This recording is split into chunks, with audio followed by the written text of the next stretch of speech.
Good afternoon. I am Dr. Rita Knazel, Provost at the College of St. Benedict and St. John's University. It is indeed my great pleasure on this glorious day to welcome all of you, the families, friends, honored guests, faculty and staff, and especially the 2013 graduating class of the College of St. Benedict. We welcome you. Congratulations.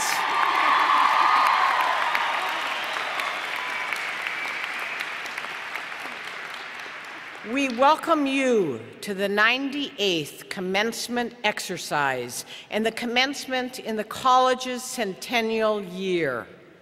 I would like to begin by introducing the members of today's platform party. On my left is the president of the College of St. Benedict, Dr. Marianne Benninger. Next to her is Ms. Lynn Newman, chair of the Board of Trustees. Next is our commencement speaker for today, Ms. Denise Devon, senior consultant of ICF International and alumna of the class of 1975.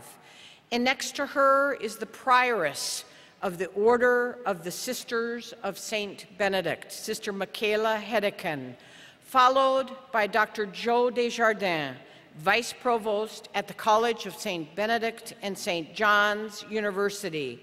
On my right is Mr. Harvey Jewett, today's recipient of the President's Medal. Next to Mr. Jewett is the President of the Alumni Board, Ms. Judy Zimmer. And next to Ms. Zimmer is Sister Sharon Noner, Director of Campus Ministry at the College of St. Benedict. I now invite Sister Sharon to the podium to give the invocation. Creator and all-compassionate God, we stand together in prayer and with joyful hearts.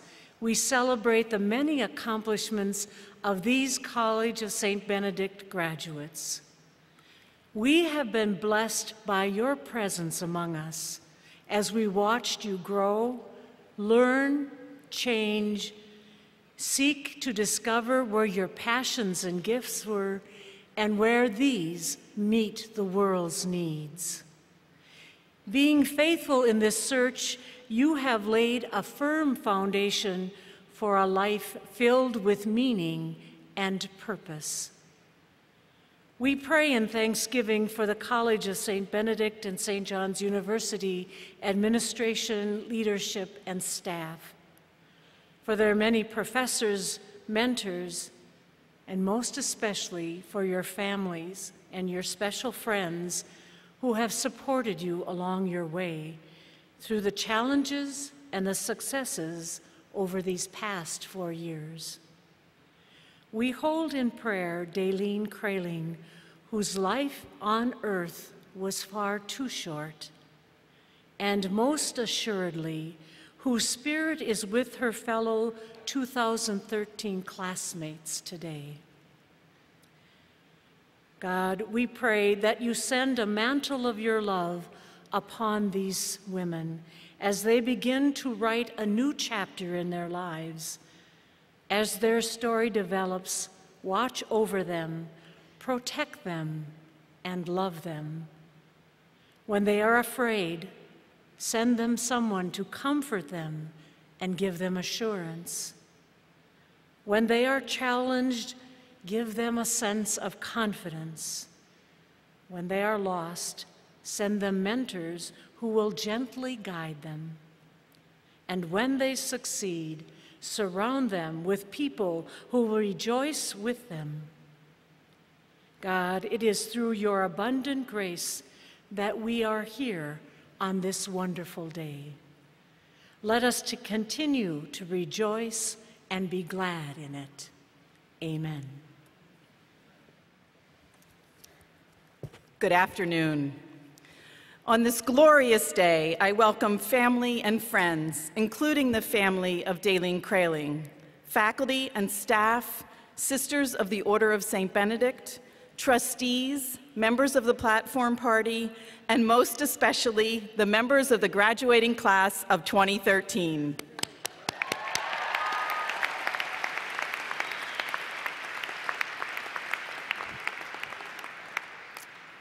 Each year, I have a very brief opportunity to convey a message to you, this year, the class of 2013, something that I hope you will hear and take with you on your journey.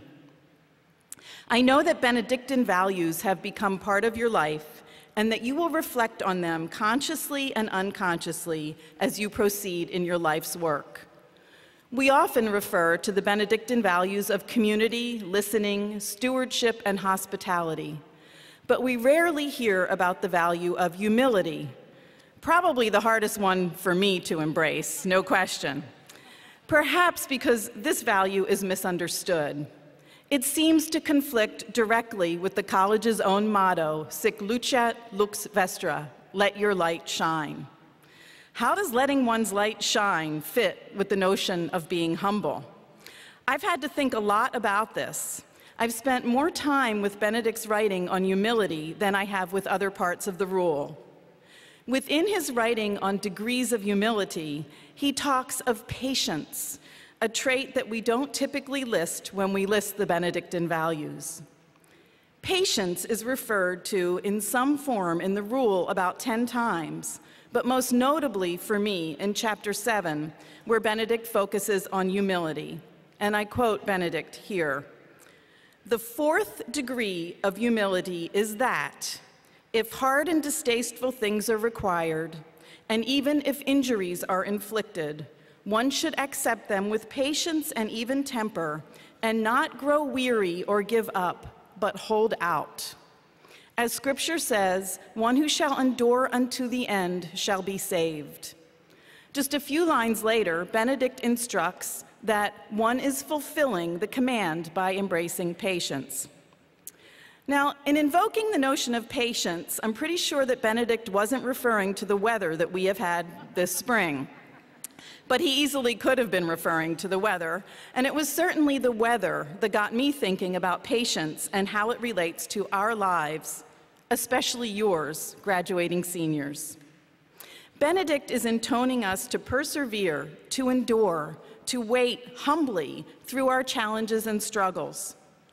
Perhaps the best time to reflect on this lesson of patience, is at a time like this when what we have waited for so very long seems to have arrived in just the blink of an eye. You will receive your degrees today, something that you have waited for and endured through patiently for almost a fifth of your lives. And I will be blessed to share that accomplishment with you today because in a few minutes, I'll receive something that took me 9 years, not 4, an honorary degree from the College of St. Benedict. But right now, it seems like only yesterday that we began this journey. The college's centennial also helps me reflect on the virtue of patience. When the sisters founded the college in 1913, after more than 50 years in Minnesota, and many other great works under their belts, they must have been very impatient to get things going, to have their first graduating class, to build facilities that would serve the educational mission of the college well, to become known as a higher education institution of quality. And here we are, in an historic blink of the eye, celebrating 100 years of success with your commencement as the first event to do that. Well, what can we learn from this Benedictine value of patience that is implicit in the rule? And how does it apply to your lives in the here and now? Well, I have a few ideas about that.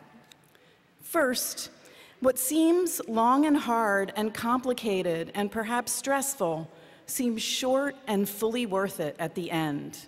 We get to the end of the tunnel, and then the light, our light, shines.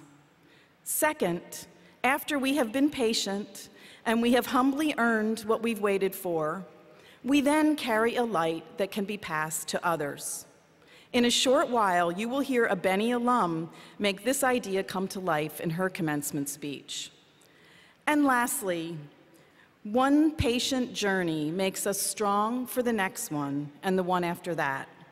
When you are faced with a life challenge or a struggle, directly reflect on your experience at St. Ben's, how 4 years now seems like 4 days, how your patience was rewarded in myriad ways, and how the humility that you exemplified during your time here is exactly what nurtured the light in you that needed to shine.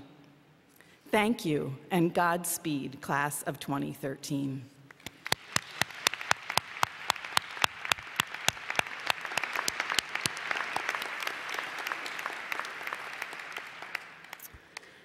Well, Winston Churchill once said, "We make a living by what we do, but we make a life by what we give."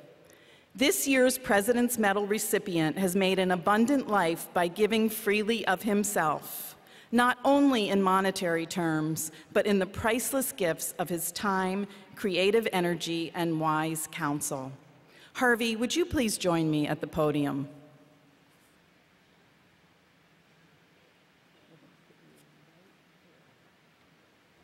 We're going to make him stand here while I read this. Harvey Jewett has generously served 20 years on the College of St. Benedict Board of Trustees, paying forward additional time towards special committees and strategic planning efforts, including the Finance and Audit Committees and the Search Committee that chose me as president.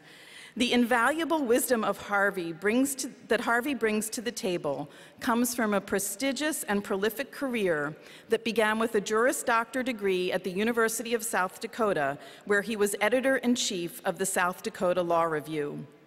Upon graduation, Harvey became a law clerk for a U.S. district judge, served time as a captain in the Army, and later became a partner at Siegel, Barnett & Schutz in Aberdeen, one of the oldest and largest firms in South Dakota.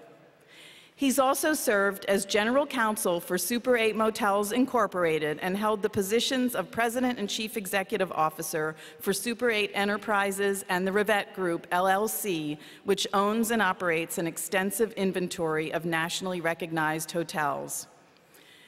In addition to his formal responsibilities, Harvey has amassed a respected list of board memberships. He has served for 18 years on the South Dakota Board of Regents, for which he served an unprecedented 10 years as the board's president, longer than any other board president in the organization's history. The board governs all 6 public universities in South Dakota. He also chaired the South Dakota's Governor's Commission on the reorganization of K-12 education in Governor Janklo's administration, and he served on the Children's Home Society Board, the Great Plains Education Foundation, the Dakota Core Scholarship Program, the Hatterscheit Foundation, the Super 8 Franchise Advisory Board, the University of South Dakota Foundation, the Catholic Foundation of Eastern South Dakota Board, and numerous other foundation boards. Harvey is a member of the American Bar Association, the State Bar of South Dakota, the International Bar Association, the American Judicature Society, South Dakota Trial Lawyers, the Federal Insurance Council, and the Association Insurance Attorneys. Beyond Harvey's continued and respected guidance on our Board of Trustees, Harvey has provided substantial financial support towards scholarships on an annual basis. At the height of the recession, when state aid in Minnesota was cut for students, Harvey generously increased his contribution to St. Ben's students so that they would not bear the burden of the financial cutbacks. Like all great leaders, Harvey Jewett knows that when we put our hearts and our resources into building up the lives of those around us, we inevitably build up the richness of our own. Today, we celebrate Harvey's generous spirit, and we're honored to bring his efforts full circle as we bestow upon him the recognition that he deserves. It is with great respect and gratitude that we present the President's Medal of Honor to Harvey Jewett.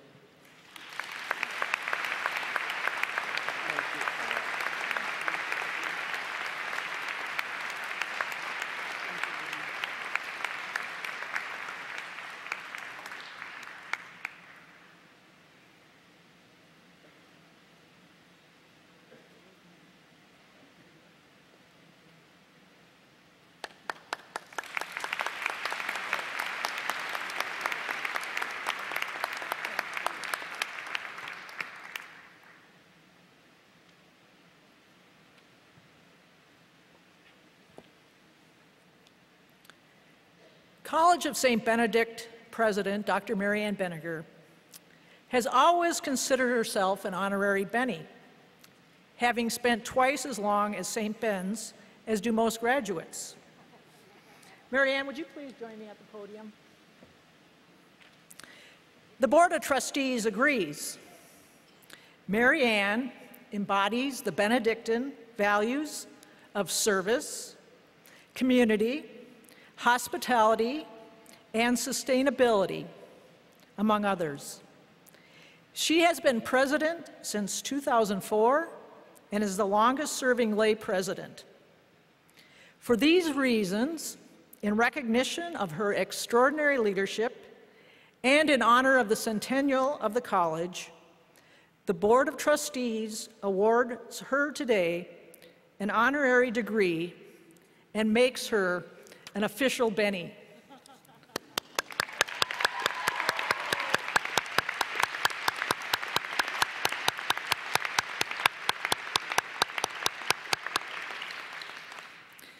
Mary Ann has worked tirelessly on behalf of St. Ben's, and she has been single-minded in promoting the outstanding character of the college. Here are a few examples of excellence she cites. St. Ben's is a top 100 liberal arts college and one of the highest-ranked Catholic colleges for women in the country. Its national reputation has risen dramatically. It has been recognized nationally for its promotion of character and values development and for the service work performed by its students. Most recently, it received the Senator Paul Simon Award for achievements in campus internationalization. While that may be sufficient reason for self-satisfaction, for Mary Ann, it is a foundation upon which to pursue greater challenges for the benefit of students. Mary Ann has a passion for our women, and she is driven by a belief that they deserve the very best preparation and opportunities for growth. Mary Ann also has a passion for leadership development among our students because she recognizes how desperately the world needs their voices and the compassionate, bold leadership they have to offer. When Mary Ann speaks with students about the value of leadership, she speaks from experience.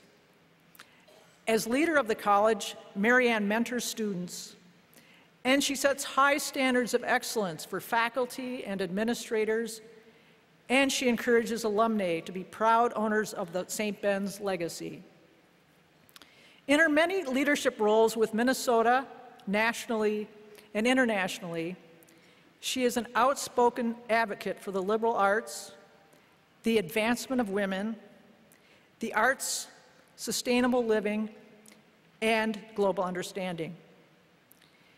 In her inaugural address, Mary Ann chose as her theme a golden thread to represent the connections among ideas, ideals, and action a liberal arts education inspires. That golden thread continues to weave to this day, connecting Mary Ann's values with her actions. We see the results in her ongoing efforts to enhance global understanding, in the new initiatives she has championed in educating women, and in her dedication to the mission of the College of St. Benedict. In recognition of skilled leadership in higher education, unwavering commitment to the liberal arts, outstanding accomplishments at the College of St. Benedict, and a devotion to the development of young women at the college, I hereby confer upon Dr. Mary Ann Benninger a Bachelor's of Arts degree and a Doctorate of Humane Letters.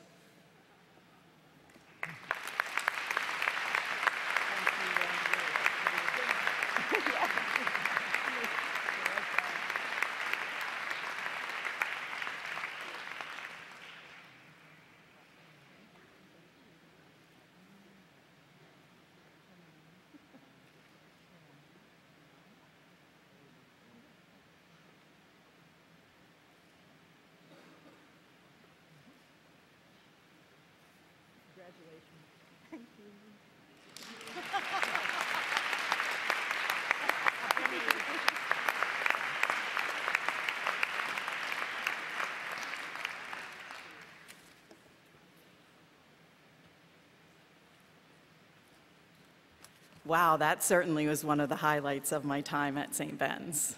And my diploma is actually in there. I just want to say thank you to my dad, who's going to watch this on video because he lives too far away to be here today.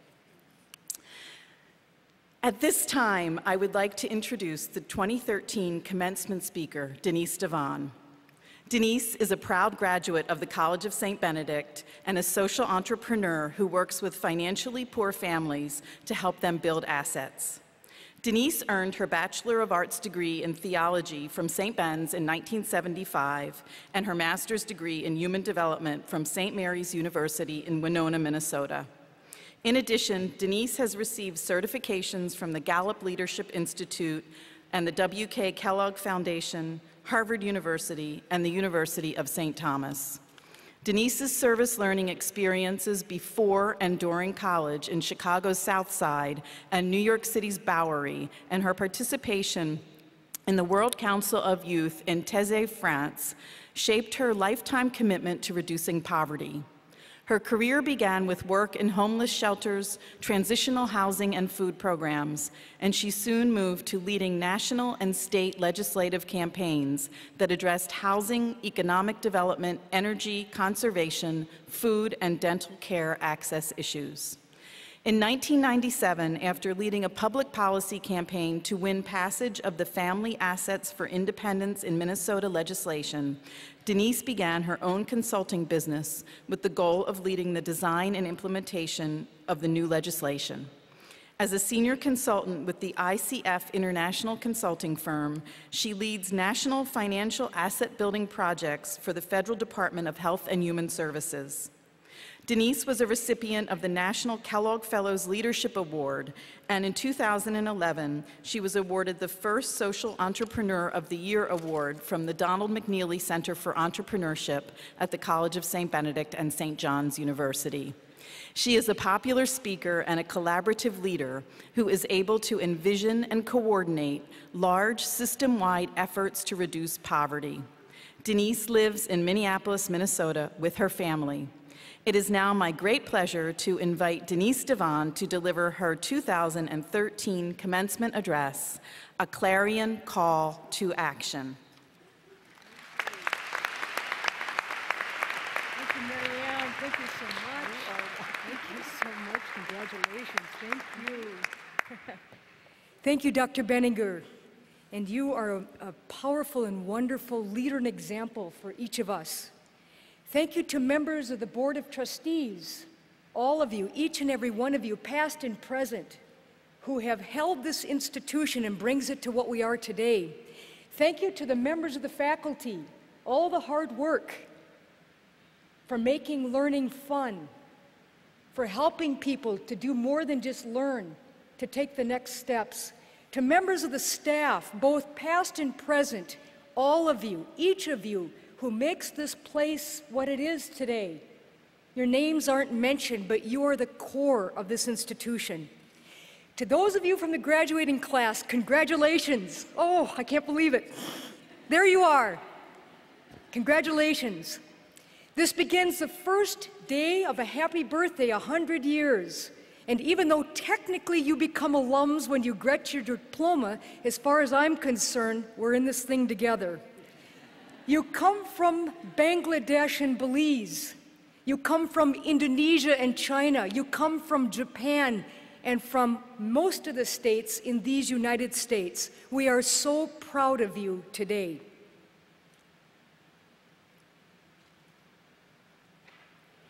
During the summer after my freshman year, I was standing in the living room of our home. I don't know what I was doing, but I was just standing around, and my mother, my Irish mother, came out from the kitchen and into the living room and said, "Denise, you're not going to believe this. I just got a phone call from somebody from the College of St. Benedict, and they're starting a first ever study abroad in France.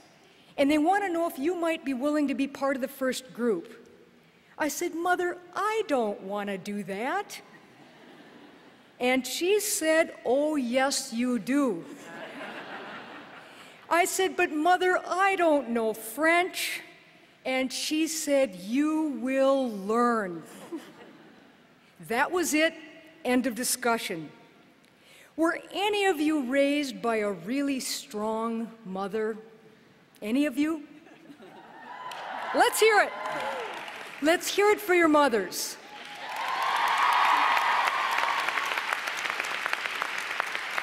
And let's hear it too for your strong fathers. Without them, you and I would not be here today. And sometimes, at least back then, I knew it was in my best interest to just say yes. I understand if you were raised by strong mothers and strong fathers. Fast forward, sophomore year, Easter break, Cannes, France. My friends, of course, wanted to tour throughout Europe by train. How much fun. When else would any of us get back there? Not me. Somehow I learned that the Taizé community was hosting the World Council of Youth, not that far from Paris. What caught my attention was not the World Council, and it wasn't the Taizé community. What caught my attention was that the founder had risked his life in World War II to shelter resistance workers from France, French resistance workers and Jewish families, and he risked his life. That's what caught my attention.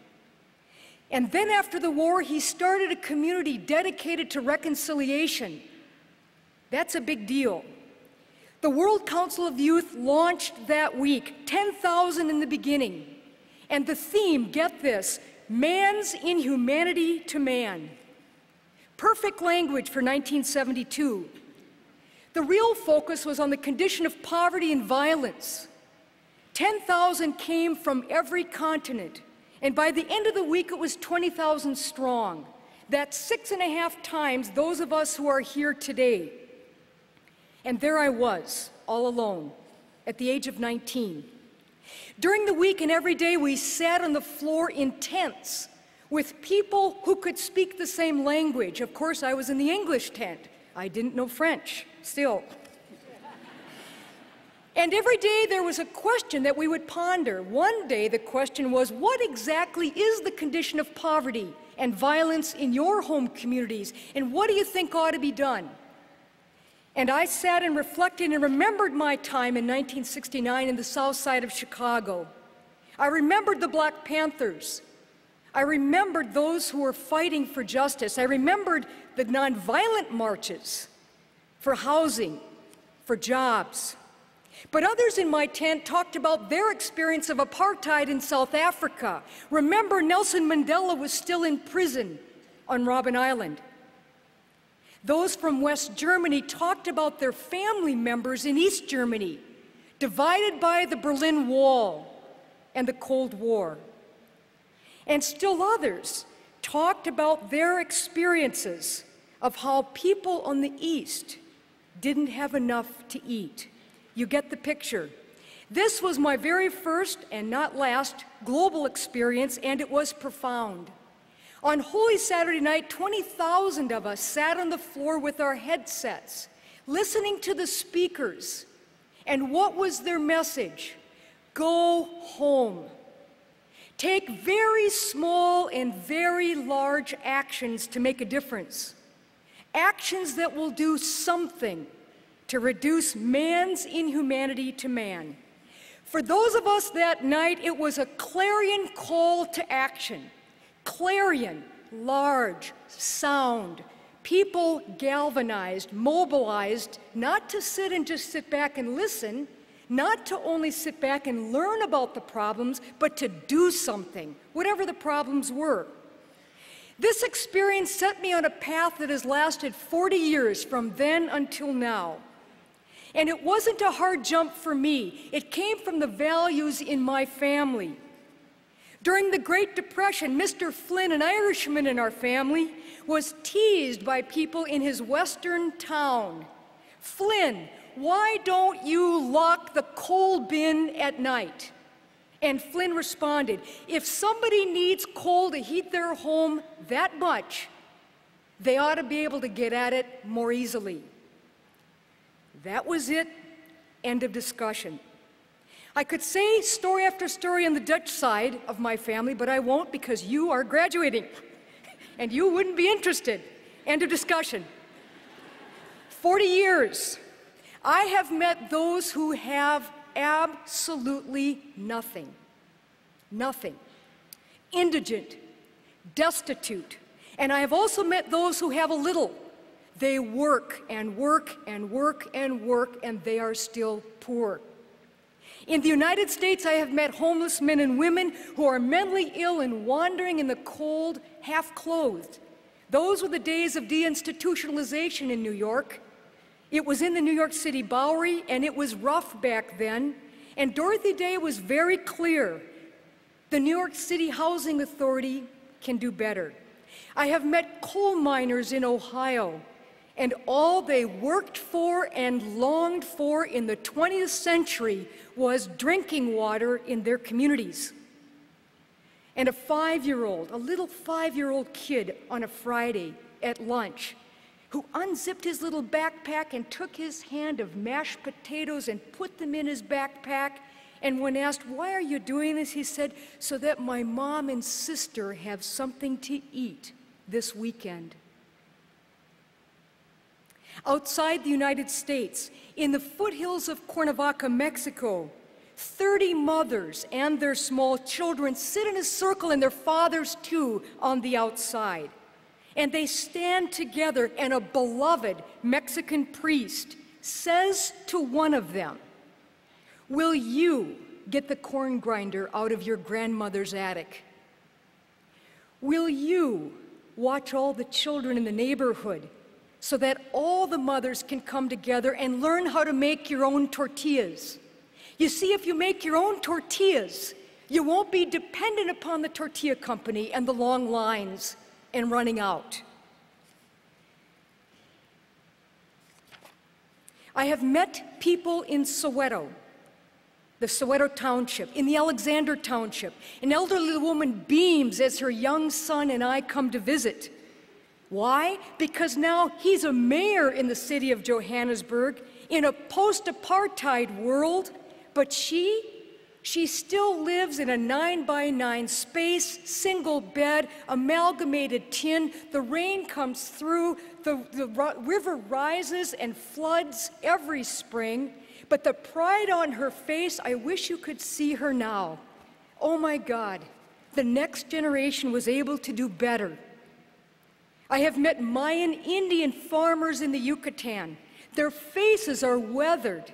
Oh my God, their strong faces, and their hands are blistered from their work. And scientists say that the rising of the sea and the future storms threaten their very existence. I have met angry, unemployed teenagers and their parents in Belfast, Northern Ireland. I can still see each of their faces 40 years. Whether in the United States or outside of the United States, the needs are the same. People need an honorable and a decent way to make a living. Housing, food, childcare, utilities, healthcare, transportation, the basics. We're talking the basics. Needs, not wants, needs. You see, when families don't bring in enough income to pay for their basics every day of the month, they may need a little help to get by. They can never get ahead, just a little help to get by. About 15 years ago, a long way into my journey, after the legislature, I learned about a set of tools that you and I use in the middle class. But these set of tools are not embedded in the traditional ways of ending poverty. What kind of tools are these? Very simple. These are the tools that help families to get ahead, to become financially stable. And what is that? It's just being able to pay the bills on time every month. It's having a small cash reserve to weather the storm, and it's having manageable debt. Just the basics. What are these tools of the middle class? Emergency savings, match savings, kind of like a retirement account that's matched, financial planning, tax help, banking, tax credits like education and rental and childcare and the earned income tax credit. For what? To put a little bit away to supplement the earnings. All of these tools come together, and millions in our country have been helped to buy first homes, to start micro businesses that work, and to get a higher education. Banks and credit unions and even the IRS are involved. I'm very proud to tell you that the IRS is one of my best partners. You're supposed to laugh. The IRS is really involved in helping people to get banked. Throughout the family, people are lifted from poverty to financial stability. Those who have nothing, those who have a little more, step by step. This is a big deal. And mark my words, in 10 years, the tools we use in the middle class will be embedded. There's a movement afoot. This is a clarion call to action for me. And it started so long ago when I was sitting with you, way back, 40 years. Sometimes this clarion call to action comes to us in many different ways. It comes like the experience I've just talked with you about today. Deep inside, we know something isn't working. Deep inside, there's a restlessness that says things can be different. We can all do better. It just isn't fair. Like the Peace Corps volunteer in Costa Rica who came home and started a website to take in donations, $5. And why? He's on the bus and a mother comes in and asks for money so she could do some health care for her child. He said, this isn't working. But what's really great about what he's done is it's all transparent. The donor sees what happens to the child. How about the founder of Tom's Shoes? He's in Argentina and he sees children walking, blisters. They don't have any shoes. Hard to believe that, but it's true. He starts Tom's Shoes. Every shoe that's sold, another one is given, 1 for 1. How about the founder of Finnegan's Beer? 100% of the profits go to buy locally sourced food that's given to the food show. So if you like beer, Finnegan's. How about the woman who started Teach for America? She wanted to do something about poverty, and she knew that children who are poor are at risk, and the outcomes aren't so good when kids go from school to school. She started Teach for America and hires bright-lunged people like you. 46 communities, education standards and outcomes have arisen. What about in community development? Blighted neighborhoods, prostitution, drugs, and the community development efforts, storefronts that are shiny, the hard work of immigrants. What about the billion in our world who live on less than $1.25 a day, and yet fishermen in India get cell phones directly and they sell their fish directly to the buyer and their profits rise, and the development experts say this is a good thing. Sometimes a clarion call to action comes from unanticipated events. They force us to take a direction we never planned. What about a family where a child is born with a physical disability and that family is catapulted into healthcare issues and education issues and neighborhood and transportation issues, and it doesn't stop? The poorest in the world are physically or intellectually disabled. How about the parents who sent their children to their kindergarten classes at Sandy Hook Elementary School? They were going about their ordinary lives, and in 24 hours, their lives will never be the same, and many are turning their grief into action. Sometimes a clarion call comes simply by paying attention. If any of us are watching the news or have experienced family members in disasters, because of climate instability, I think of Katrina or Sandy or other things. What can any of us do practically to reduce the carbon footprint? Well, all I had to do was to learn what's going on in my most beloved College of St. Benedict campus. Oh my God, I can't believe what you guys are doing. You got rid of your food trays. And in so doing, you carry your own food to the tables, and in so doing, you've reduced the waste and the labor and the energy, and on it goes. There's a multiplier effect there. And what about plastic water bottles? So many of us have drunk them and thrown them away, not you. You have water stations, no more plastic water bottles. And what about those of you in the dorm rooms who compete with each other, I'm sure in a very friendly way, to see how you can reduce energy consumption? I am so proud of you. And what about your graduation robes today? They come from recycled materials. Now don't think about that one too much. What you're doing here is absolutely remarkable. I'm so proud of you. I've seen the research and the numbers in the survey. You see yourselves as leaders, and you are. You're committed and dedicated to service, and you are. You're intellectual, you're driven, you want to make a difference, you're cooperative. To me, that's the winning formula for leadership.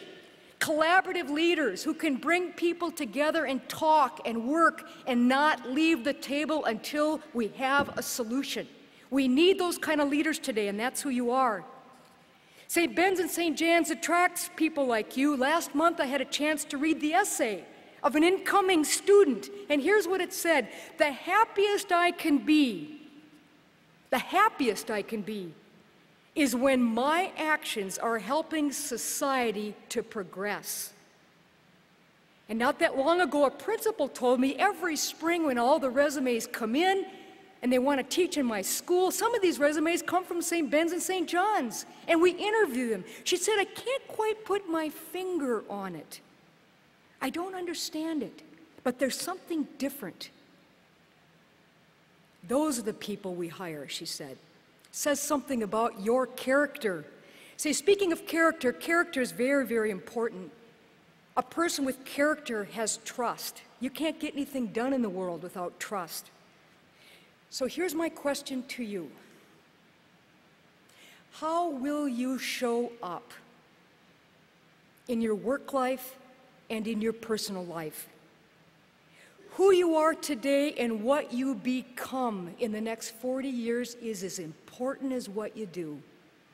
Who you are today and what you become as human beings is as important as what you do. I can hear the counsel of Mahatma Gandhi. Be the person, be the change you want to see in the world. Are you centered in who you are in a way that shows clarity? Do you have any kind of a practice that's going to keep you centered, whether it's Tai Chi or yoga or paddling a canoe or centered prayer? Something. Do you make your decisions from the Benedictine values that have been spoken about from the moment you walked in here? These Benedictine values are part of your DNA. There's no escaping anymore. You're hooked. Are you, each and every one of you, are you able to work effectively with people who are different than yourselves, culturally, ethnically, racially, spiritually, even politically? Be careful on this one. If you go down this path, it will lead you out of your comfort zone. Listen to your hearts. Go with your strengths. Collect around you at least one who has the guts to tell you the truth, and more than one if you can. These ones are very, very important to us. Nurture your relationships. Each of us has to have a community to fall back on for the times and the days ahead, the easy days and the hard days. We need each other. We're in this together. 40 years. Graduates, you will find your way. Today it is impossible to know what the next 40 years will bring for each of you. I know you will make a difference, and I know you'll do it in your own way, according to your own abilities. Sometimes the most important thing is to take the next best right step. And it's only in looking back that we see patterns. You want to make a difference. You want to get things done. That's your class. This is your generation. But you get to decide where to put your energy and your time and your resources, and you don't have to decide alone. 40 years from now, some of you, and I want you to hear this because I know you're not going to believe me, some of you will be philanthropists. or you'll work in the field of public policy, and you will influence the way money and resources are allocated. I know it's hard to believe because you're so worried about your student loans, and I get that, but it's true. Some of you will enter the field of medicine and technology. You will contribute to new innovations that cure disease and improve the quality of life. This is a noble calling. Some of you are artists. You will use music and poetry and writing and theater to tell a story or to revitalize a tired soul or even to take on the status quo. Think of the influence you will have when you use the technologies available to you. And many of you will be in business. You have opportunities your mothers and your grandmothers only dreamed of. And it's true. You will work for companies, you may even start your own company, and you may find that there's a double bottom line, that profit, of course, is number one, but that also giving back to community and doing it sustainably and having a right relationship with the environment will bring you new markets. You will find your way. And when you do, you will remember the theologian of Frederick Buechner. I love this. The place where God calls you is where your deep gladness and the world's deep hunger meet. You see, a clarion call to action is in that intersection between your great passion and the world's great need.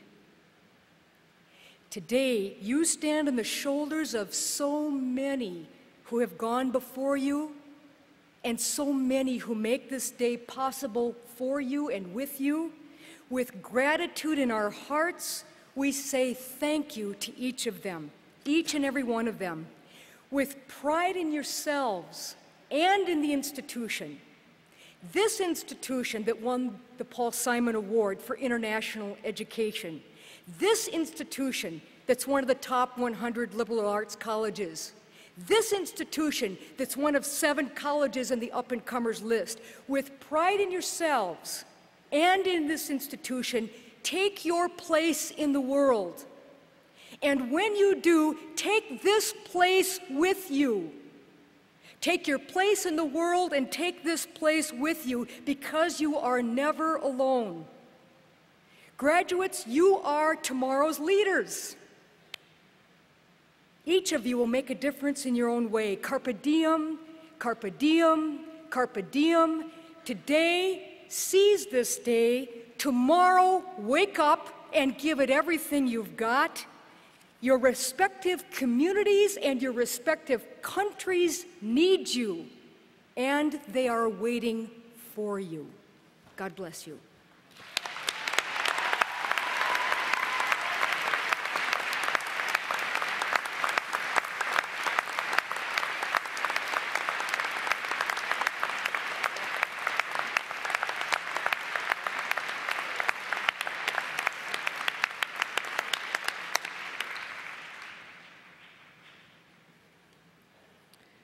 Thank you, Denise. It's with great pleasure that I introduce today's student speaker, Olivia Thiessen.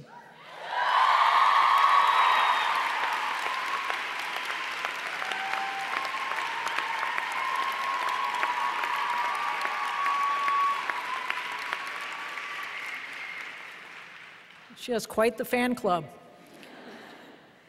Olivia is from Des Moines, Iowa, and she is a Hispanic Studies major with a double minor in both writing and Latin America Studies.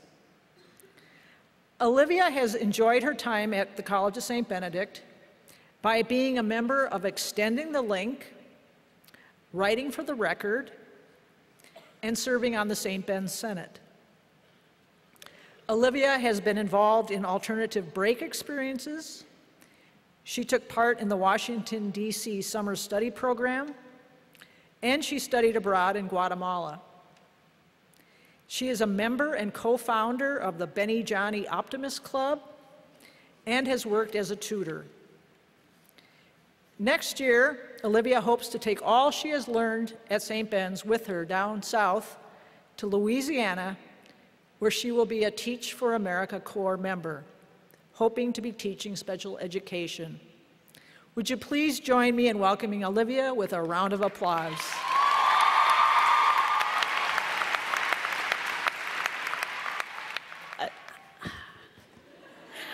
Estoy aquí. Estoy aquí. I am here. It's a translation, and a powerful one at that. I am here. In Spanish, it's estoy aquí. So what does it mean that I am here? What does it mean that you are here? What does it mean that we are here? Well, for us today, for all of us, in some form or another, it means that we have survived the outdoor windy weather today with our caps still on our heads. We have had the chance to listen to Denise's powerful words today. We have worked, we have shared, we have learned, we have experienced, we have grown, and we will continue to. So, estoy aquí with all of you. Something that I have learned a lot about within our past 4 years, and a close amiga recently brought to my attention, is on the subject of translation and what translation really means. I'm not just talking about translating Spanish to English, or translating science to English, or translating our professor's handwriting to English. No, I'm talking about translating our dreams into reality, our failures into progress, our link bus rides into a connection on the path to our destinations, our time into purpose, a purpose that makes a difference that we have lived at all. And I think we have all dealt with translation. We have learned to translate because, quite simply, we have all had to. We have translated our 4 years here, not just into a degree, but into friendships, into family, into community, into love, the greatest translation that exists. We have translated our homework into grades at some point, our first-year orientations into being oriented, and each day we translate. Yesterday I was there, and today I am here. The past tense has led us to the present and has therefore impacted the I am here of today. So now the question upon us is, how are we going to translate these past 4 years into the world? Are we going to have to learn a new form of translation? I'm guessing yes, for that is what the beauty and challenge of this world is all about. Translating our everyday experiences into our lives, into lives that can produce change, that can produce heartache, that can produce a school that has become our home. One does not equal the other, but one does transform into the other. We have been translated, all of us, transformed, and have become the Centennial class at the College of St. Benedict. The Centennial class, as we might know, means that in 1913, the college that we have lived at for the past 4 years, and that we will soon, very soon, graduate from, opened 100 years ago. We mark its beginning. I'd like to take this case study of the College of St. Benedict opening 100 years ago and apply it to our lives right now.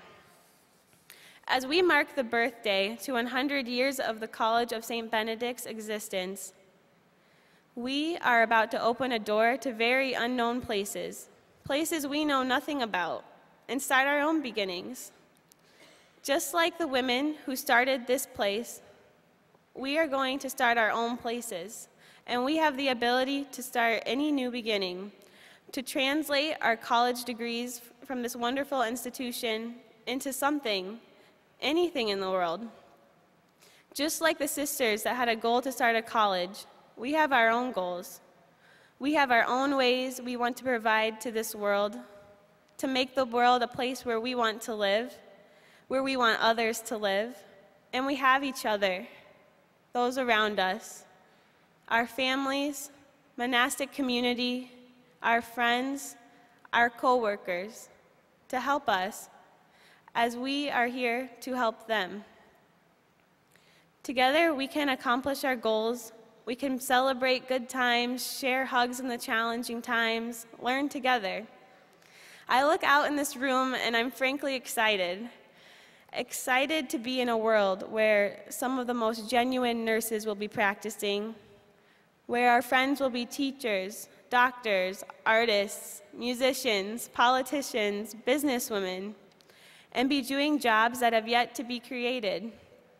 And we will be out there doing good for ourselves and for others. And we have all these people in the room to thank for that. Our parents, our grandparents, our siblings, our professors, our monastic community, our staff, our administration, our fellow Bennies and Johnnies. We have all translated who we are to each other, and we have far more of that to do. So let's take this day, let's take this graduation, let's take this 4-year experience and give it and share it and love it and cherish it and transform it and translate it into absolutely anything. We've done it before, and now we have the chance to make it better. And yes, it'll be uncomfortable, scary at times, downright frustrating. But because we are here, we can and we will translate to there. However, something must be said for those frustrating times when the words don't quite translate. Everyone who has studied a foreign language knows that Google Translate does not always hold meanings true across languages. It's not always as simple as saying hello, hola, or goodbye, adios. Writer Jason Wire writes that not all words can be translated to other languages because they can't hold enough expression to convey the entirety of the human experience. Well, it's true. I'm not sure if I'll fully ever be able to translate the beauty that I've experienced here to someone else. But we can try. I can say, I'm better for knowing you all. I'm better for knowing this place. I'm better, and we all are. And we can live that out and do something about it. So let's do it. It deserves it. We deserve it too. Between finding our friends, between Gary's and the MIDI, finding ourselves between CSB and SJU, finding our passions between class and our dorms, our failures between loving and losing, our achievements and our perseverance, our dedication, our love, our time. Let's graduate. Let's show the world what that means. Let's do something about these past 4 years because, quite frankly, it did something to us. And it will continue to. And the beautiful thing about translation is that nothing is ever really lost. Today, I am here, estoy aquí. But that doesn't mean that changing it to past tense means that I lose the fact that I was here. No, I was there still holds meaning, and we will continue learning about its meaning throughout the path ahead. And so, we are all here. We will soon have been here, and we will also soon be somewhere else. We will continue to transform, and we will continue to share with others what the College of St. Benedict has shared with us. And we will not forget what that means. For closing, I would like to translate the words, the College of St. Benedict, into what that has meant for me. It has meant tears, laughter, unbelievable growth, unbelievable friends, curious learning, dance, and love. And I can't wait until we are all out there sharing the College of St. Benedict with those around us and translating this experience into the next. Gracias, thank you, vamos, let's go.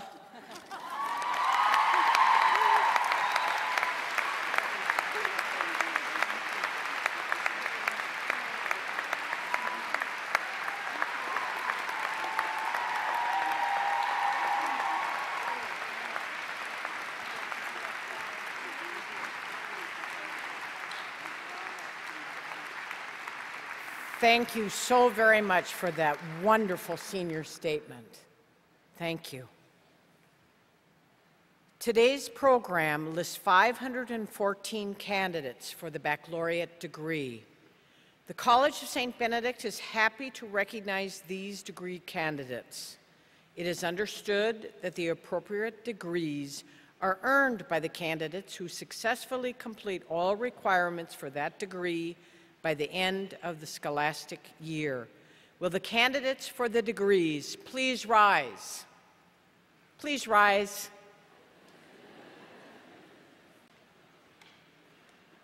Dr. Marianne Benninger, President of the College of St. Benedict, these students are now presented to you for conferral of the appropriate degrees.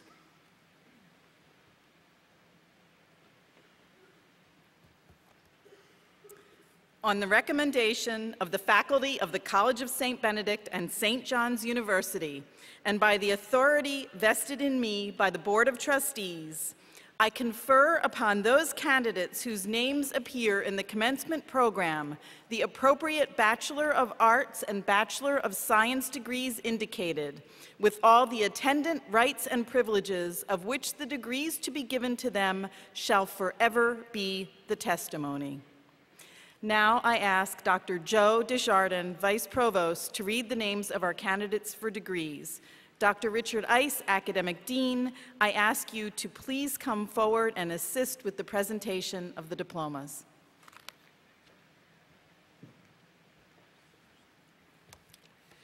Graduates, please be seated.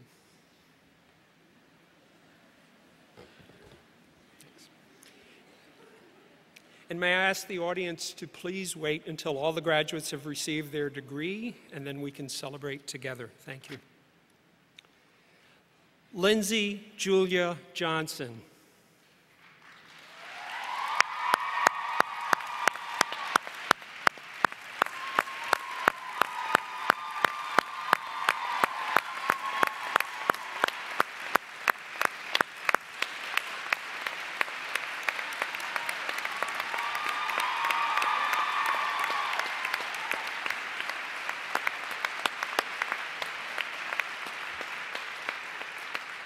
Candidates for the degree of Bachelor of Arts with honors, egregia cum laude, Hannah Marie Miller. Allison Corey Reinsvold, Phi Beta Kappa, Delta Epsilon Sigma, all college honors and distinction in physics. Elizabeth Ann Stocker, Phi Beta Kappa. Candidates for the degree of Bachelor of Arts with honors, summa cum laude, Kelly Christine Bechtold. Stephanie Ann Carlson, Phi Beta Kappa. Ashley Elizabeth Chandler. Ishi Chen. Angela Maria Dawes, Phi Beta Kappa. Eleanor Catherine Gray, Phi Beta Kappa, distinction in English. Rachel Leona Haying, Phi Beta Kappa, Delta Epsilon Sigma, all college honors, distinction in psychology. Rochelle Aaron Holopchinsky, Delta Epsilon Sigma. Deanna Lee Jansky, Phi Beta Kappa. Dana Alice Johnson, Phi Beta Kappa, Delta Epsilon Sigma, all college honors. Molly Catherine Kalina, Delta Epsilon Sigma. Courtney K. Kimball, Phi Beta Kappa, Delta Epsilon Sigma. Brianne Nicole Cluck, Phi Beta Kappa, Delta Epsilon Sigma. Janelle Catherine Colas. Jamie Renee Corin, Phi Beta Kappa. Shannon Emily Mestel, Phi Beta Kappa, all college honors. Anna Therese Moore, Phi Beta Kappa. Laura Catherine Garner Nicklay. Chaitana Nirmani Pirara, distinction in political science. Margaret Ann Payton, Phi Beta Kappa, Delta Epsilon Sigma. Michelle Nicole Picorni, Phi Beta Kappa, Delta Epsilon Sigma. Julia Catherine Sedulon, Phi Beta Kappa, Delta Epsilon Sigma. Caitlin Elizabeth Wires, Delta Epsilon Sigma. Jessica Ray Wolfel, Phi Beta Kappa, Delta Epsilon Sigma. Rachel Louise Ziegler, Phi Beta Kappa, Delta Epsilon Sigma. Candidates for the degree of Bachelor of Arts with Honors, magna cum laude. Shazray Ahmed, Delta Epsilon Sigma. Krista Ann Barzan Hansen, Phi Beta Kappa. Kaylee Rose Bacha. Mary Nicole Baumgard, Phi Beta Kappa, all college honors. Takai Antoinette Bethel, Phi Beta Kappa. Emily Ann Beckman. Danielle Ann Bush. Marie Hafner Cherry. Margaret Mary Degnan. Christina Taina Desir, Phi Beta Kappa. Hannah Lucille Dolan, Phi Beta Kappa. Rebecca Lynn Dimmitt, all college honors. Jennifer Megan Erickson, Phi Beta Kappa. Jejun Fawn. Teresa Marie Flayhaven, all college honors. Ashley Ray Forstrom, Phi Beta Kappa. Amanda Afton Gay, all college honors. Johanna Marie Holleb. Brenna Louise Horn, Phi Beta Kappa. Michelle Therese Hermatka, Phi Beta Kappa, all college honors, distinction in computer science. Brigitta Claire Johnson, Phi Beta Kappa. Kate Clarice Johnson, Phi Beta Kappa. Samantha Lee Johnson. Catherine Jean Kaiser, Phi Beta Kappa. Elizabeth Rebecca Kilkis. Kirsty Marie Clavercamp, Phi Beta Kappa.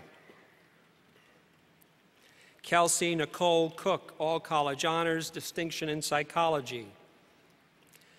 Natalia Sean Sede Kroos, Phi Beta Kappa.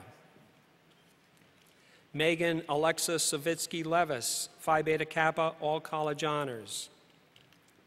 Kristen Ray Lundberg.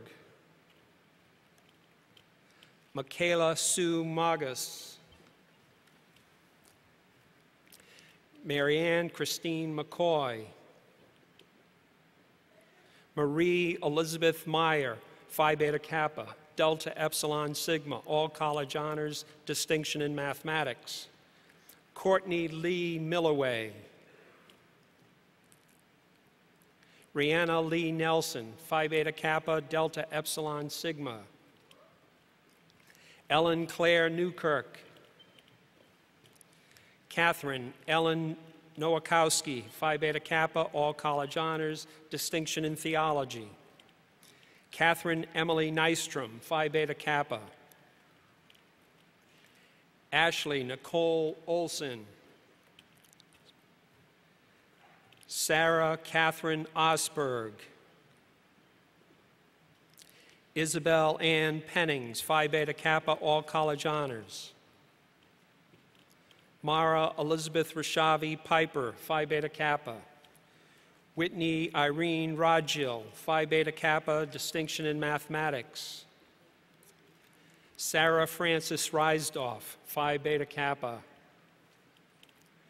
Gina Christine Rainier. Maria Christian Sokolowski, Phi Beta Kappa. Brooke Allison Sampson. Erin Marie Satterwall. Melissa Rose Schellendick. Leah Jo Shepard, Distinction in Hispanic Studies. Megan Elizabeth Simmet. Becca Lee Simon, All College Honors, Distinction in Computer Science.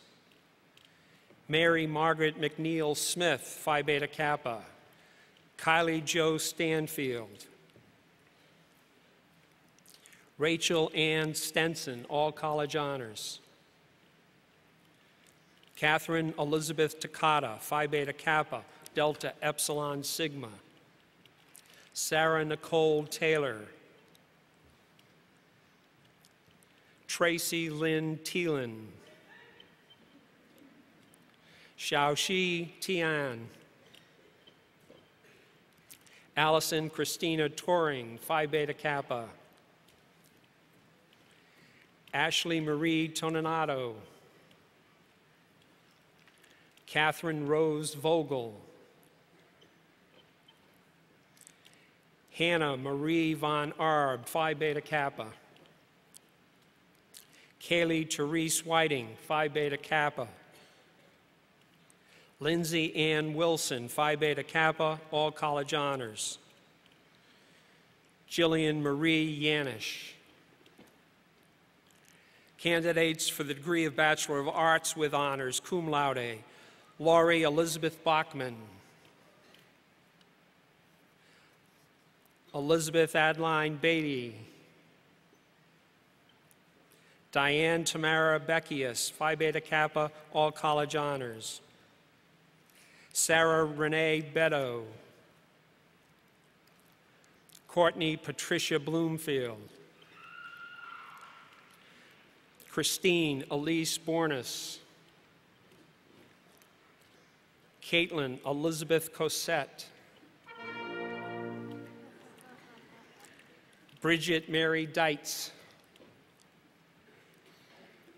Mackenzie Ann Diekman, Phi Beta Kappa, All College Honors. Kathleen Margaret Dierberger. Laura Ann Erding. Emily Rose Gasperlin. Jessica Rose Hyder. Molly Jane Jackson. Caitlin Joan Johnson, Phi Beta Kappa. Natalie Rose Keene, Phi Beta Kappa. Jennifer Ann Keller. Courtney Ann Kelly.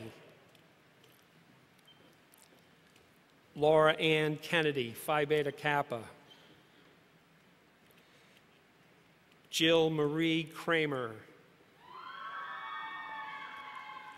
Rebecca Ann Lace. Christina Rose McNeil. Jocelyn Elizabeth Norman, Distinction in Peace Studies and Political Science. Marissa K. Harder Oram.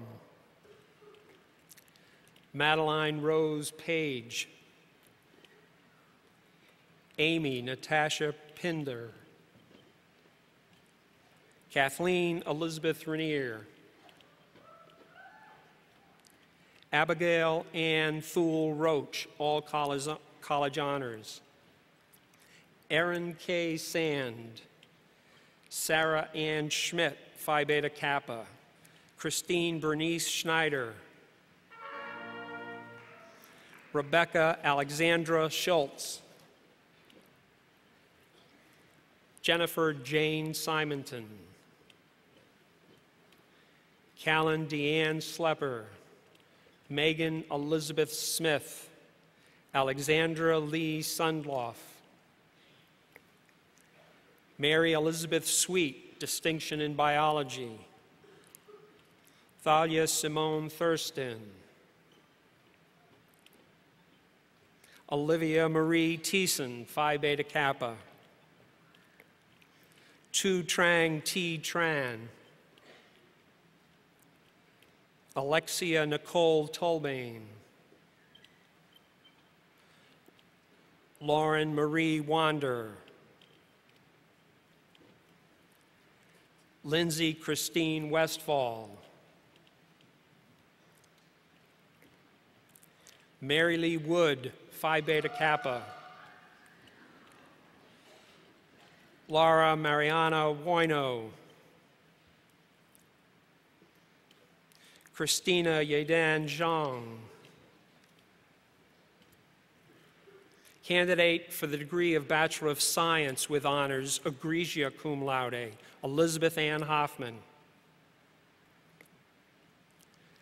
Candidates for the degree of Bachelor of Science with honors, summa cum laude, Hannah Marie Frost. Kathleen Copestick Payne. Rachel Rose Preston. Hannah Louise Prasosky, distinction in nursing. Kayla Marie Stock. Candidates for the degree of Bachelor of Science with honors, magna cum laude, Jennifer K. Brottensborg. Kirsten Michelle Chaplesky. Jenna Marie Franklin. Stephanie K. Hall. Catherine Ann Yacht. Samantha Kate Lloyd. Ariel Ray Reichel. Lisa Ann Ruprecht. Jenna Lee Wyhoff. Candidates for the degree of Bachelor of Science with honors, cum laude, Sarah Ann Digman. Alicia Marie Johnson. Kyra Teresa Knopf. Katie Marie Lubino. Shannon Lee Murphy. Natalie Jean Peterson. Catherine Mary C. Emily Ann Swenson. Candidates for the degree of Bachelor of Arts, Brianna Danielle Abrahamson. Hania Abdallah Adam.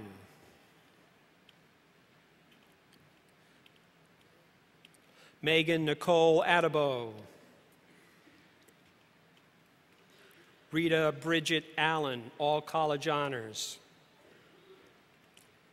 Sarah Beth Anderson. Shanda Ann Arbach.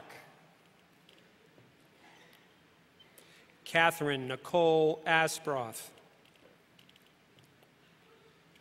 Gina Lee Ottman. Alicia Nicole Ayers. Anne Elizabeth Bakke. Elizabeth Marie Backus. Ruth Elizabeth Balk. Shelby Ann Barnum. Brittany Kristen Baisden, distinction in English. Shannon Kathleen Bassett. Julia Marie Bates. Catherine Marie Bauer. Megan Ann Beacom. Kayla Christine Becker. Julia Catherine Bedford. Melanie Rose Burscheit. Kristen Marie Bestie. Elizabeth Marie Bissonnette.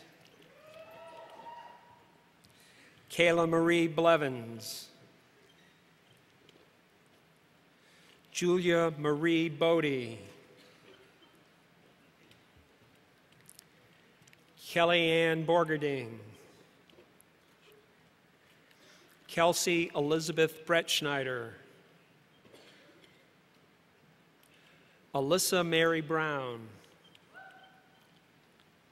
Catherine Jeannie Brown, Samantha Kiara Brown, Lindsay Kelly Brule, Angel Marie Brunick, Emily Elaine Burris, Felicia Nikita Dominique Burns, Shelby Lane Butler, Kellyanne Budarak, Catherine Winifred Byron, Catherine Therese Callahan, Rachel Erin Cameron, Whitney Ann Canton, Nicole Annette Cariolano, Alexandra Caitlin Carlson, Sarah Beth Carlson, Mary Margaret Carr, Molly Lynn Carter, Catherine Marie Chambers, Feiran Chen, Distinction in Psychology, Paidamoyo Chikarti, Carolyn Lorraine Chalk, Linnea Kirsten Krushelski, Catherine Teresa Clace, Alice Rhodes Closmore, Christine Mary Cohen, Caitlin Marie Coleman, Megan Elizabeth Coleman, Molly Doris Francis Cook, Amanda Catherine Culver, Morgan Catherine Dale, Rachel Marie Daniel, Tanisha Ashley Dean, Kimberly Rose DeBeer, Caitlin Marie Delphs, Rachel Regina Dietrich, Sarah Jean Duxbury, Patricia Allison Egan, Lindsay Rose Ellert, Elizabeth Susan Elling, Mary Elizabeth Erickson, Samantha Nicole Ernst, Teresa Joanne Fay, Allison Mary Felix, Lisa Ann Fensky, Maura Ann Flaherty, Amanda Lynn Floden, Kaylee Elizabeth Flynn, Nicola Michelle Franta, Julia Marie Frayne, Margaret Elizabeth Free, Catherine Mary Frenshu, Lauren Marie Fermansky, Rachel Ann Avita Gabringsing, Abby Jo Gower, Lindsay Marie Gideon, Kaylee Allison Gill, Megan Frances Gergen, Bridget Bernadette Goldman, Thelma Abigail Gonzalez, Kayla Marie Greck, Symphony Michelle Grant Moser, Maria Luisa Greenwood Sanchez, Elizabeth Caroline Grega, Tara Elizabeth Grosso, Raisa Lee Gilmet, Courtney Ray Gustafson,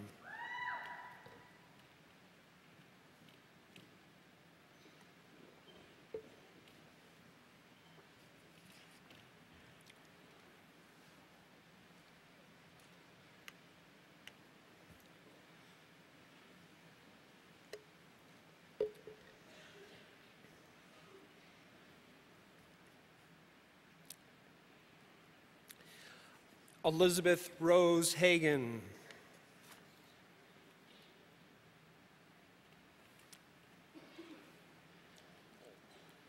Mattia Maria Hahn, Antonique Enith Laura Hanna,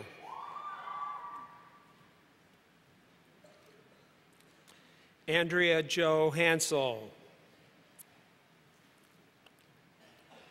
Madeline Renee Hansen, all college honors.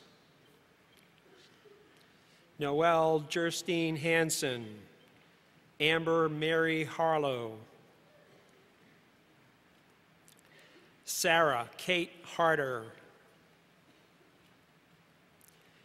Kellyanne Hayes, Jade Marie Helmbrecht, Megan Catherine Helmbrecht, Sydney Lauren Henderson, Rebecca Marie Henley, Song Her, Rachel Ann Hernandez, Laura Catherine High, all college honors, distinction in theology. Catherine Marie Hildebrand, Jalen Rosemary Himrick, Mariah Jean Hoffman, Bridget Ann Hooley, Margaret Shannon Hooley, Hao Chen Hu,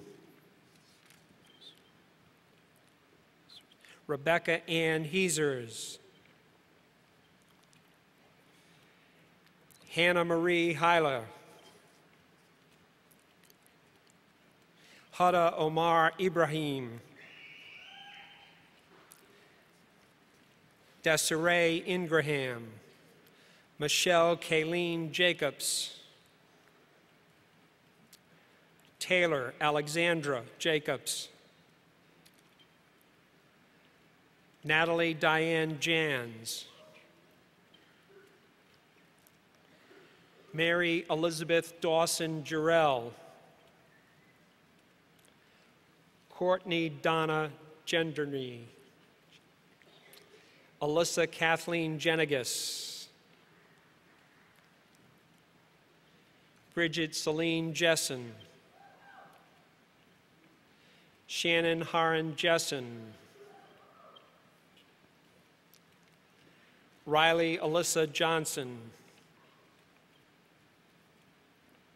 Kristen Diane Jutner, Morgan Marie Kyalainen, Rachel Elizabeth Keeby. Alyssa Marie Keller. Lauren Elizabeth Kelleher. Sophie Chan Kim. Laurel Evelyn Kennedy. Samantha Jean Kessler. Angela Marie Kiefer. Yuna Kim. Kelsey Ann Kircher. Sydney Ann Klinker. Julie Elizabeth Knudsen. Alexandra Ann Kochimba. Mara Lynn Cole. Allison Lynn Kohler. Catherine Ann Kress. Sarah Elizabeth Kruger, Distinction in Peace Studies and Political Science. Kelsey Lynn Kreiser. Savannah Dorothea Keister. Jennifer Michelle Kunkel. Kenny Maylam Kwok. Shannon Elizabeth Lane. Sarah Marie Lang. Natalie Jean Lanners. Nicole Elizabeth Lanners. Erin Cahill Lands. Ashley K. Loudenbach. Chilan Lay. Rhiannon Marie Lagarde. Megan Gloria Lehman. Sarah O'Connell Lehman. Ashley Lee Levins. Kasheen Lee. Peng Xiao Li. Weijia Li. Danica Jean Lindquist. Yunya Liao. Ryan Dickinson Longley. Ka Leah Lore. Kaya Marie Lore. Abby Jo Loso. Ashley Jean Loaji. Maria Victoria Lovelet. Zhaoning Yu Lu. Bethany Ann Luckemeyer. Melissa Ann Ludwig. Allison B. Lund. Gretchen Esther Mock. Anna Lucille Madison. Samantha Ann McKay. Jennifer Leah Marple. Gwendolyn Lee Marin. Rachel Marie Mathwig. Tess Marie Matson. Ellen Christine McCarter. Alexandra Page McDonald. Valsia Harmony McGann. Shannon Natalie McKee. Shannon Marie McNeely. Lisbeth Ann Maney. Melissa Lynn Mahaffey. Brenna Marie Myland.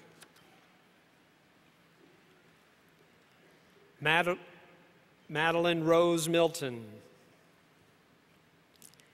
Anna Marie Mersch. Stephanie Nicole Moran. Madeline Helen Morkin. Yama Mua. Claire Marie Mern. Caitlin Emily Milikongas. Ajira Adita Namutuha. Catlin Mary Nelson. Nicole Christine Neuwirth, all college honors. Hannah Rose Newman. Hugh Nong T. Win. Laura Ann Nierengarten. Ala Ahmed Norain. Alicia Ray O'Connor. Amanda Ashley Olson. Kayla Marie Olson. Paige Louise Olson. Brittany Marie Ortman. Gretchen Margaret Ozdaba, all college honors. Nina Oyakawa. Abigail Lynn Palmer. Jennifer Mimi Papatsalong. Jessica Carolina Paul. Anne Marie Pavel. Jessica Marie Pellegrin. Wenjuan Pong. Erin Catherine Perry. Abby Marie Peterson. Brittany Marie Peterson. Kirsten Diane Peterson. Margaret Mary Peterson, distinction in mathematics. Maria Therese Peterson. Heather Rose Payton. Catherine Marie Pollock, all college honors. Kimberly Suyan Poon Kong. Teresa Francis Powell.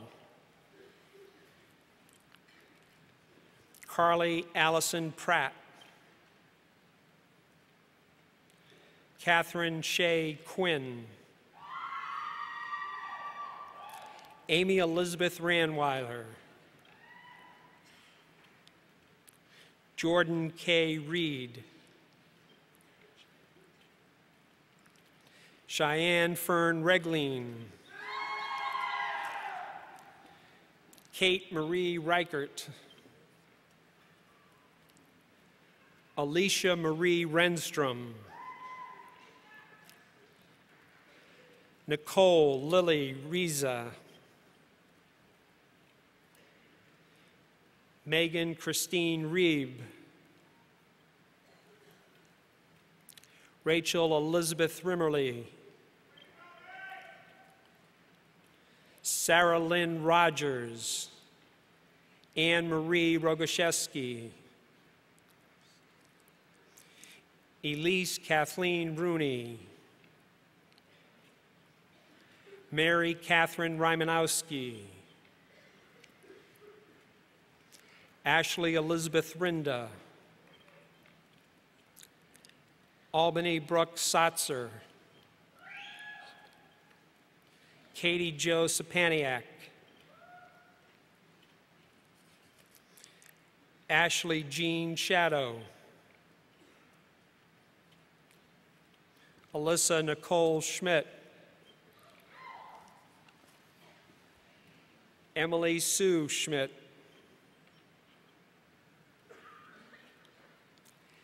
Megan Ann Schmidt, Cassandra Leslie Schmieg, Philippa Jean Schneider, Julie Marie Schramm, Maura Ann Schumacher, Lauren Eileen Schweike, Mary Elizabeth Sweich, Molly Marie Scott, Megan Ann Schusterich,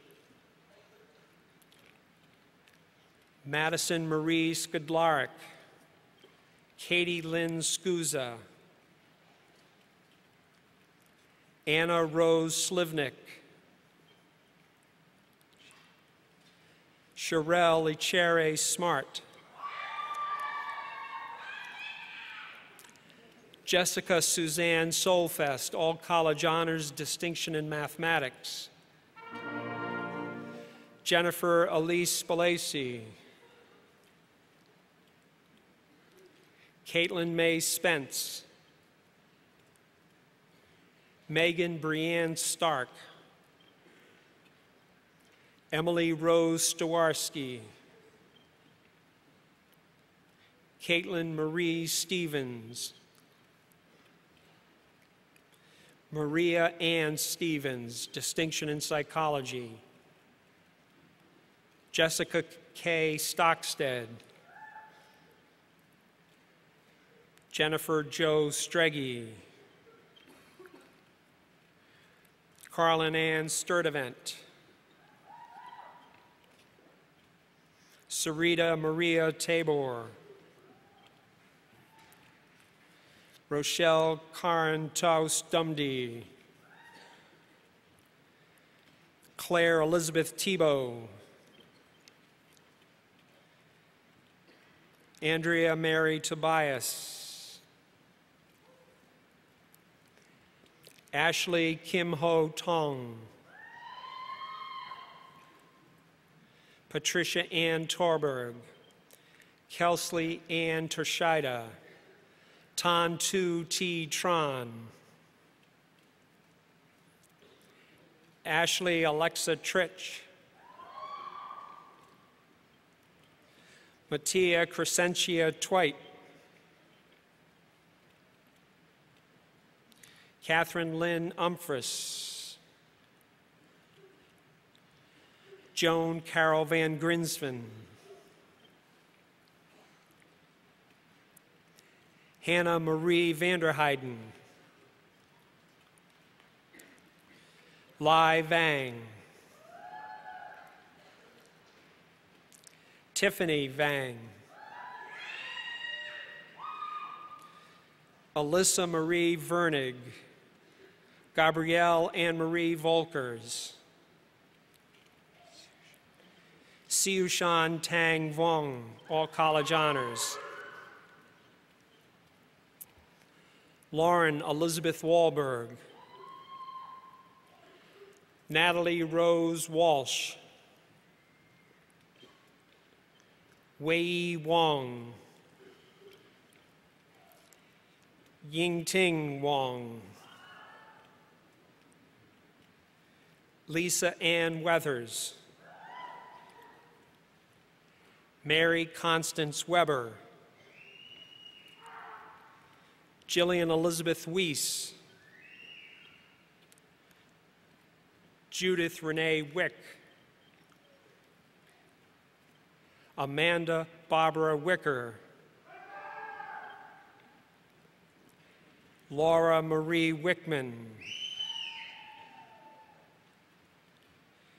Emily Ann Wigstrom, Kaylin Mary Wilcox,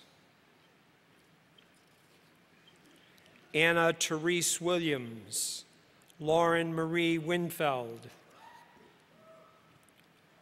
Nicole Marie Winters, Tiffany Leah Wirtz, Lauren Agnes Wojciechowski, Distinction in Nutrition, Jamie Lee Wolin, Brenda Zhang, Faith Zhang, Jamie Lee Wolin, Piseni Zhang, Mai Pa Ku Yang, Song Yang, Jing Yao,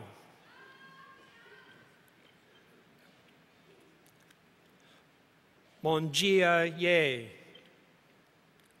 Anna Vance Yuckers, Hong Hong Zhang,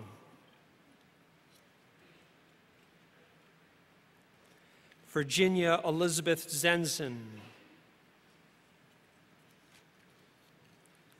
Hannah Marie Zerfus, Jia Zhang,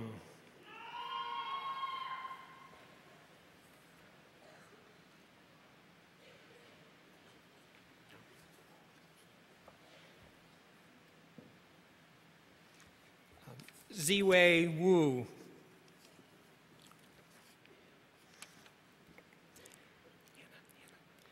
Hannah Marie Zarfus, Jia Zhang, Amanda Mary Zierden, Vanessa Jane Zimmerman.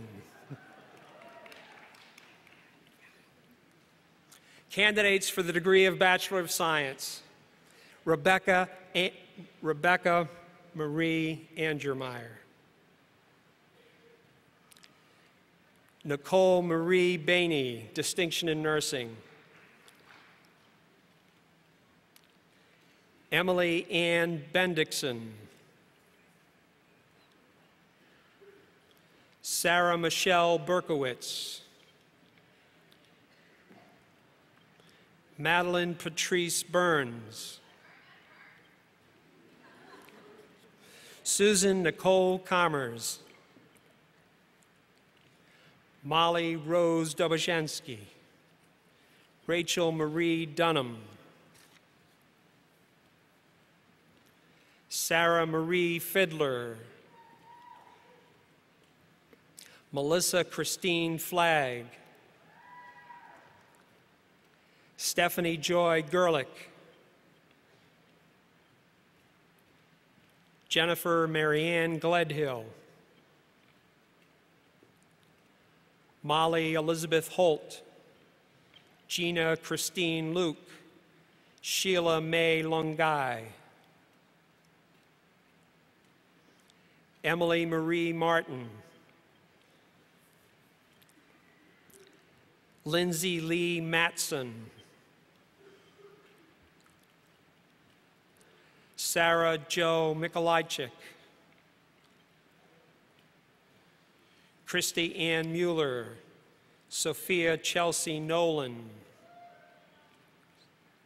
Kristen Elizabeth Schulstad, Sarah Michelle Spencer, Jennifer Elizabeth Stocker, Kelsey Mora Swenson, Molly Ann Tukalski, Emily Estelle Van Kulen, Mai C. Shong,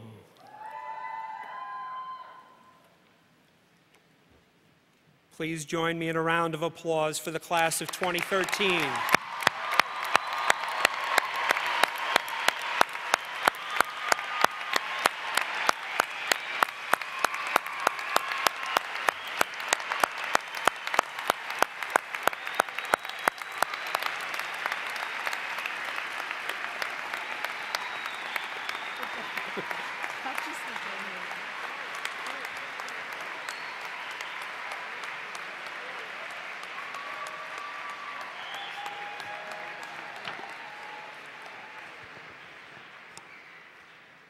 To you, the graduates of the class of 2013, congratulations. As president of the St. Ben's Alumni Board, I am delighted to welcome you to the Alumni Association, an amazing group of more than 20,000 women in the United States and around the world. This is the Benny Network, a vibrant and dynamic group of women who are our colleagues, mentors, and closest friends. St. Ben's women have many things in common. We have a degree from the top-ranked Catholic liberal arts college for women. We are strong, spiritual, smart, resilient, bold, confident, adventurous, and innovative. We share a love of St. Ben's, founded by the Sisters of St. Benedict, remarkable women in their own right.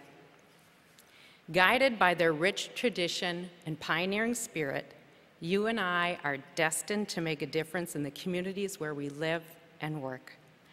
I encourage you to come back to campus often because St. Ben's will always be your home. I invite you to return to campus for the all-school reunion, June 28th through the 30th, when you can celebrate the rich legacy of our alma mater alongside Benny women from all generations. Congratulations to each of you, and welcome to the Benny Network and the Alumni Association.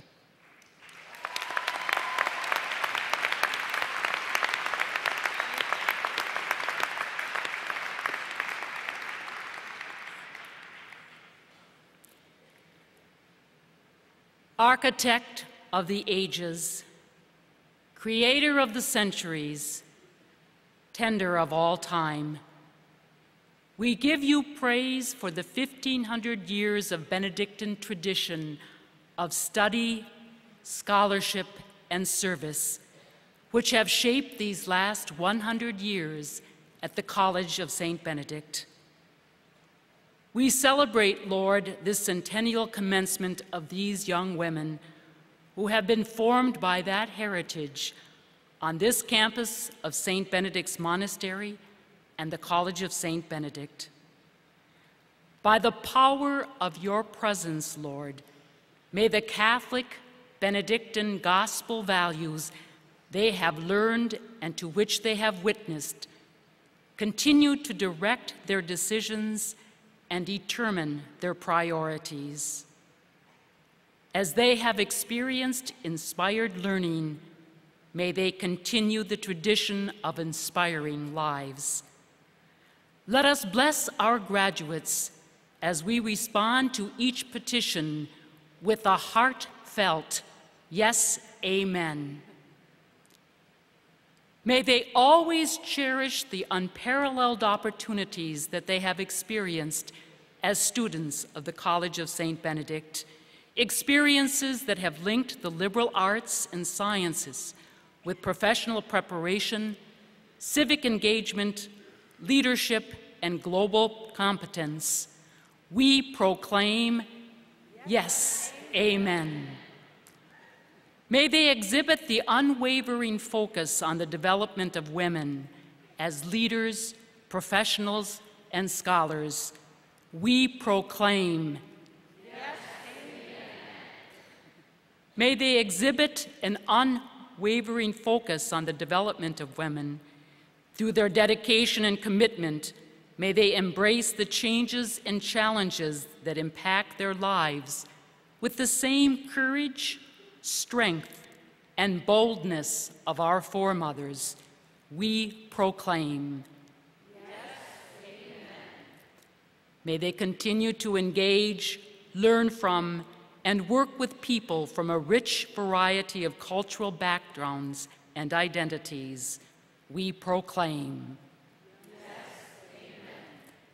May they persist in cultivating habits of spiritual, social, cultural, and intellectual engagement and initiative for the common good. We proclaim, yes, amen.